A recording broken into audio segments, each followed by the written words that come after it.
serpent key. In Julian Shaw's world, time did not tick. It rustled with the parchment of ages and thickened with the scent of linseed oil. Every hour possessed its own texture. The morning was slick with furniture polish, the noon dry with the dust of auctions, and the evening smelled of Earl Grey steeped to the exact second. Beyond the antique shop's window, London lay stifled by the heat. Soho was melting under the sun, and the stagnant air forced its way inside with every opening of the door, carrying the stench of scorched asphalt in the city's sweat. Julian glanced at the clock. 17:55. A mechanical precision that was moments away from being shattered. He turned toward the back room to shed his work apron, but the moment his fingers brushed the cool lining of his coat, the shop's silence was severed by a bell. Clink. The chime was unnaturally shrill, as if the metal itself were screaming in pain. "One moment, I'm coming!" Julian called out, adjusting his spectacles. "We're closing shortly." When Julian stepped back into the main room, the shop was empty, yet the air vibrated as if a subway train had just thundered directly beneath the floorboards. Julian went still. On the oak counter, exactly where nothing had been moments before, lay an object. It was forged from a black, matte iron that seemed not to reflect the light, but to consume it. This was no ordinary key. Its bow was formed by two vipers, entwined in either an amorous or a murderous embrace. Their scales, sharp and microscopic, caught the light with an unnatural glint, and their heads were frozen in a mute hiss at the base of the blade, bearing iron fangs. The reptiles' hollow eye sockets seemed to track Julian's every movement, as if biding their time to strike. The object was coated in a thick, black ooze that did not drip onto the wood. Instead, it pulsated slowly, retreating into the pores of the metal as though the key possessed its own dark circulatory system. It radiated a cold so piercing that a gray frost began to bloom on the oak. There was a weight to it that defied the laws of physics. This small sliver of metal felt heavier than the shop's entire inventory combined. Julian hurried out into the street, squinting against the glare of the dying sun. The sidewalk was deserted, the pavement still radiating a dry heat. No shadow, no sound of a departing customer. He stepped back inside, shaking his head. He retrieved the key. It was icy, a stark contrast to the sweltering evening, and without a second thought, tossed it into the drawer beneath the cash register. Click. Locked. Someone would surely return for it tomorrow. A minute later, as he passed the counter to extinguish the last lamp, the key was lying there again. Julian froze. He checked the drawer. The lock remained engaged. He pulled it open with a frown. It was empty. He snatched the key from the counter, this time thrusting it into his leather document bag and tightening the metal buckles. He set the bag on the floor to switch off the radio, and when he turned back, the iron vipers were once again gleaming in the center of the counter. Same spot. Same angle. Then he saw it. Near the front door, on the parquet floor that had been dull with dust only a moment ago, a puddle was forming. Dark, brackish water seeped from beneath the threshold, though not a single drop had fallen outside. Wet, heavy footprints led from the door straight to the counter, cutting through the room with a trail of moisture that smelled of rusted iron and burning. Something is very wrong here. The thought flashed through his mind as his heart began to hammer. He looked at the key again. It remained anchored in silence on the wood. Julian did not try to hide it a third time. Instead, he lifted the object slowly, feeling its unnatural chill bite into his skin. He moved toward the desk lamp and began to rotate the iron in his fingers, peering through his thick lenses. As an antiquarian, he had handled thousands of keys, but this one defied all classification. It was crafted from raw, blackened iron that felt archaic, almost primitive, despite the lack of patina. There was no Victorian elegance here, no industrial precision. The intertwined vipers had been forged with a brutal directness, their scales sharp enough to draw blood. Julian ran his thumb over the labyrinth of grooves on the bit, realizing that no mechanism he knew could ever accommodate such a convoluted pattern. The key smelled of ancient metal, and deep within its structure, Shaw could sense a faint rhythmic tremor, as if a microscopic, hyper-precise engine were whirring inside the iron. This was not something one lost by accident. It was an instrument designed for a specific, perhaps inhuman task. Under the magnifying glass, he spotted a tiny signature where the Viper's heads met, a circle bisected by a vertical line which seemed to shimmer whenever he tried to focus on it. The water had no business being there. This day is becoming increasingly absurd. He sighed, casting another glance at the key. Since you refuse to stay put, you're coming with me. He gripped the key in his palm and shoved it deep into his coat pocket, feeling the metal instantly numb his thigh. He cut the lights, stepped out, and locked the shop. He began walking toward the subway station, merging into the throngs of people enjoying the warm dusk. He had covered dozens of yards when he suddenly realized his shoulder felt unnaturally light. The bag. He had left it by the counter. Cursing under his breath, he turned back. He jogged to the shop door, fighting a sudden, inexplicable wind that tore at his face. He pulled the black metal from his pocket and slid it into the lock. It slid in perfectly. Julian pushed the door open, intending only to grab his bag and flee for home. But the moment his foot crossed the threshold, the bag ceased to matter. The boom was louder than any thunderclaps he had ever heard. As he crossed the entrance, the evening cool of Soho was replaced by a wave of dry, industrial heat. Julian looked down. The parquet floor had vanished, replaced by hard, sun-baked cobblestones slick with streams of rusty oil. He had stepped into a London that was not his own. Julian Shaw stood in the center of a street, blinking against the glare of a sky the color of aged sepia. Hot, grease-heavy air filled his lungs, leaving a metallic tang in his throat. Above him, with a low-frequency hum, zeppelins drifted like polished coins. The architecture was familiar, yet horribly distorted. Neo-Gothic townhouses were choked by a network of copper pipes, and rhythmic plumes of steam erupted from brass chimneys on every roof. This could not be Soho. Shaw adjusted his cracked glasses, sweat immediately slicking his brow. He tried to rationalize, a film set perhaps, an eccentric installation in Covent Garden. But the stench of overheated copper and the vibration of the stones beneath his feet were far too vivid. The crowd moved with frantic purpose. Men in top hats and women in crinolines swept past him without a glance. Everything operated with the clockwork precision of a wound spring, until the moment the clock on a nearby church tower struck the hour. In that heartbeat, the city fell silent.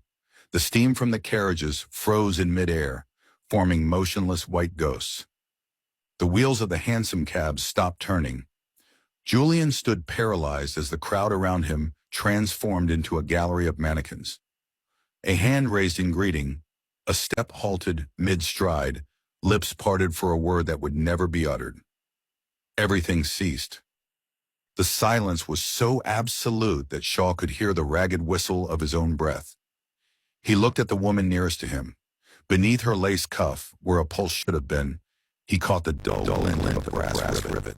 They are human, he realized, a chill racing down his spine. They are components. Some vast mechanism had just called for a maintenance break. Then came the sound, a soft sequential grinding. The gentleman in the top hat, standing 2 paces away, began to turn his head toward him. The movement was ratcheted, mechanical, devoid of the fluid grace of muscle. One by one, and the other figures began to calibrate their gaze. Thousands of glass lenses and enameled eyeballs fixed upon his chest.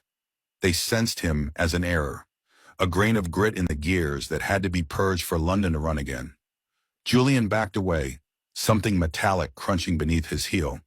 Without waiting for the brass figures to take their first collective step, he bolted. He ran, feeling the serpent key in his pocket grow searingly hot. The alley he dove into ended in a blind wall of copper plating. The grinding of thousands of joints behind him grew into a deafening rattle. Julian searched desperately for an escape until his eyes landed on an iron gate with a notch that seemed to pulse with unnatural darkness. There was no lock, only a void in the shape of intertwined vipers. He jammed the key in, he turned it. The world of brass and steam collapsed in a sudden, wet implosion.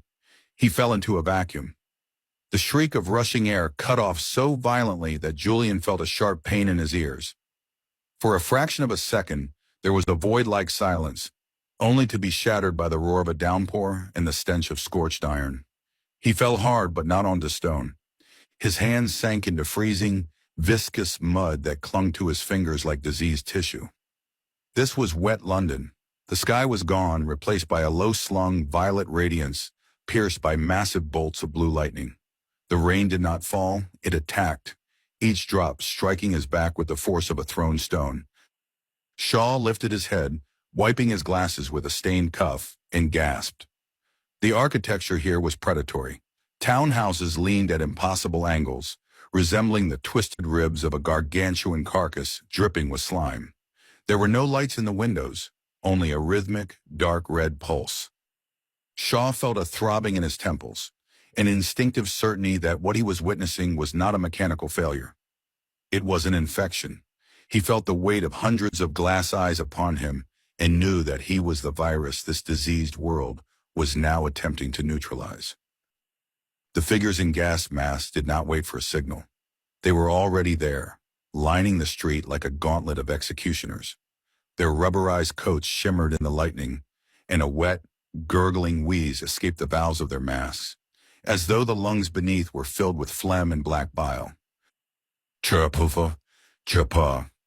As Shaw took a tentative step, hundreds of heads snapped toward him in perfect unison. There was no grinding of brass, only the wet, spongy sound of shifting rubber. The first among them raised a hand, pointing at Julian with a finger that dripped black liquid. Julian sprinted, but this world fought back. The air was thick and syrupy, so heavy with moisture that every breath scorched his lungs like chlorine. The mud beneath him seemed possessed of a predatory will. It clawed at his boots, trying to anchor him, to pull him into its depths. The mass throng moved. They did not run. They simply displaced themselves through the environment, closing the distance every time Shaw blinked. They were gaining. He could smell the ozone and the scent of old blood clinging to them. He ducked into a narrow fissure between buildings whose walls throbbed like raw meat. The bricks were soft, feverishly hot. He glanced back. The lead figure was barely 3 meters away, its unnaturally long, blackened fingers almost grazing his coat. The key in his pocket was no longer just hot. It throbbed in time with his racing heart. Shaw reached an iron gate that rose from the mire like a headstone. He didn't have to look for the opening. He knew it was there. He thrust the metal into the notch and turned. This time he was struck by a blinding flash of white. The whistle of air vanished so abruptly that Julian felt his equilibrium shatter. Silence here was not the absence of sound. It was a physical, crushing weight pressing against his skull. He fell to his knees, but instead of mud, he struck something hard and flawlessly smooth.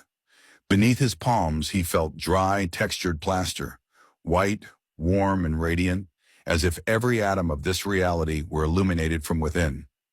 Shaw raised his head and squinted. This was White London, a geometric masterpiece that cast no shadows. The buildings possessed no windows, no doors, no gutters. They were ivory monoliths soaring toward a sky the color of faded parchment. There was no rain. The air was so arid that every breath rasped against his throat, leaving a trace of lime and ozone. He stood with difficulty, his soaked black coat dripping filth from the previous world onto the pristine pavement. Every drop that hit the white plaster left a dark, aggressive stain that immediately began to smoke, as if the world itself were trying to cauterize the blemish. I am a flaw here, Shaw thought, staring at his mud-streaked hands. I am an ink blot on a clean margin, a glitch in the code ruining this perfect canvas. The street remained empty for only a heartbeat. Figures began to emerge from the corners of the geometric blocks. They were draped in white linen tunics, their skin the shade of alabaster. They wore no masks, but their faces were more terrifying, locked in an expression of inhuman serenity, eyes wide and unblinking. They stopped in perfect unison. To them, his scent of smoke, soot, in the damp antique shop must have been a toxic leak in a sterile lab. He saw their nostrils flare. One, an elder with hands as long and thin as rakes, gave a sudden, bird-like twitch of the head. Then a second, a third. They began to run. No words, no cries. only that same horrific, serial calm. Their bare feet made no sound on the plaster. They looked like shadows gliding along the walls. This time, they aren't waiting for me, Shaw realized, his heart hammering against his ribs. This world has the most ruthless immune system. It didn't just want to catch him, it wanted to erase him, to scrape him from the whiteness. He lunged toward the nearest alley. The walls here were not soft like the flesh of wet London. They were as hard as diamond. When his shoulder clipped an edge, his coat fabric tore with a dry snap, and the skin beneath burned as if he had touched white-hot metal. The crowd was swifter. He saw them in his periphery, white blurs merging into a single mass that cut off every avenue of escape. They began to hem him in, forming a tightening ring. They didn't try to strike. They simply stood there, reducing the space with every breath he took, like a noose of white light. The key in his pocket didn't just burn, it howled. Julian felt the iron vipers gnawing at his thigh, pleading to return home. He reached the wall at the end of the dead end, his fingers scrambled over the rough whiteness, searching for even the faintest crack. The crowd was 2 steps away. He could smell flour and a merciless cleanliness. The elder at the front reached out, his fingers tapering into sharp white needles. Then he saw it. At chest level in the very heart of the blinding wall, a shadow pulsed, a small black void in the shape of intertwined vipers. He slammed the key home. He turned it with such violence that the metal grated against the very bone of the building. The world shattered like porcelain. The silence that greeted Julian Shaw after he tore through the white shroud carried the weight of damp earth in the density of a vacuum.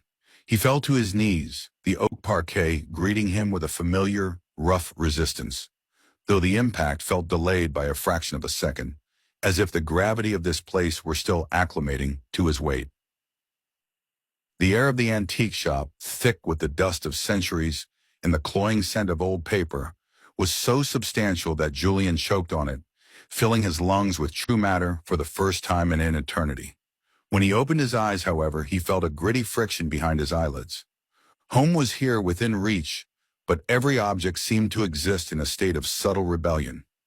The glass inkwell on the counter shone too brightly, as if it held a trapped light that no shadow could ever touch. The bookshelf stood with inhuman precision, the spines of the books looking unnaturally flat, devoid of the texture of leather and time, a perfect after-image superimposed onto reality. Julian ran his hand over the counter and felt the wood end a millimeter before his eyes suggested it should. The world felt shifted by that single, unbearable margin. In his right hand, the serpent key still trembled, a black, iron husk steaming with a venomous, ozonic heat. Julian raised his eyes to the glass front door. There, displayed prominently on the pane, was an obituary, framed in a mourning border that seemed to drain the remaining sunlight from the room. Julian Shaw, 1982 to 2026, tragically deceased. He was reading his own name through the smoking iron of the key when she emerged from the velvet shadows of the back room. She was the final tumbler in the lock that had just clicked shut behind him, severing his only path of retreat. Her presence gave the surrounding mock-up of London its weight and its semblance of truth. She walked slowly until she entered his line of sight, and he felt that her trusting gaze was a sentence worse than death. The obituary on the glass and her silhouette overlapped, creating a macabre collage of loss and expectation. In that moment, she saw him. The fabric she was holding slipped from her fingers, hitting the floor with a soft, dull thud. "You," she rasped, freezing a heartbeat away. She began to greedily inhale the aura of foreignness that drifted from his ruined coat like invisible smoke. Julian remained motionless as she tilted her head, absorbing with every sense the unnatural cold radiating from him. The air became thick and still, as if time had ceased to flow, and he were a tear in the world that she was desperate to mend. He smelled of the echoes of distant places and a boundless white sterility, yet her body instinctively sought that dead silence. She reached out, her fingers stroking his cheek. Her touch was pulsing with life, while his face felt like a mask of polished, frozen glass. She locked her eyes onto his. Beneath the crystalline shell of his pupils, there was no longer any simple blue. Instead, there pulsed something like distant, swirling nebulae, a sapphire afterimage of an unnamed energy that gave his face a depth this world did not possess. She stared into that shining abyss until her own vision clouded. Slowly, solemnly, she closed her eyes, choosing the blessed lie of blindness, and rested her forehead against his cold, hard chest, seeking refuge from the truth. Julian did not immediately return the embrace. His arms hung lifelessly, his fingers, stained with black ooze, trembling rhythmically, as if still trying to tune themselves to the frequency of this reality. "I didn't," he croaked, each word sounding like a crack in a sheet of ice. "It isn't me." The woman didn't flinch. She pressed closer, trying to force her own warmth into his hollow chest, as if love alone could bridge the gaps in this hurried imitation of London. "What matters is that you're back," she whispered into his tattered coat, and those words became the foundation of a new twisted reality. Julian Shaw stared at the obituary on the glass, feeling reality vibrate around him in a desperate attempt to correct the error. Under the weight of his presence, the ink on the notice began to crawl, the letters losing their form until the glass was perfectly clear, as if death had never visited this place. Then, with a slow and final movement, he slid his hand into his pocket. He pushed the serpent key to the very bottom of the darkness, allowing the lie of this new world to consume him entirely. Only then did he lift his arms and tighten them around her back, snapping the trap of the embrace shut and accepting his role as the changeling. Outside, the light failed with a soft final sigh, and London was swallowed by a new dense night. A few streets away, in the shadow of a subway entrance, another man in a drenched coat pulls an iron object from his pocket. He hears a faint metallic whisper. He does not yet know that the key he holds does not open doors. It opens wounds in time. Somewhere in the distance there is a click and a hiss. The mechanism has reset. The loop remains unbroken. It has simply found a new host.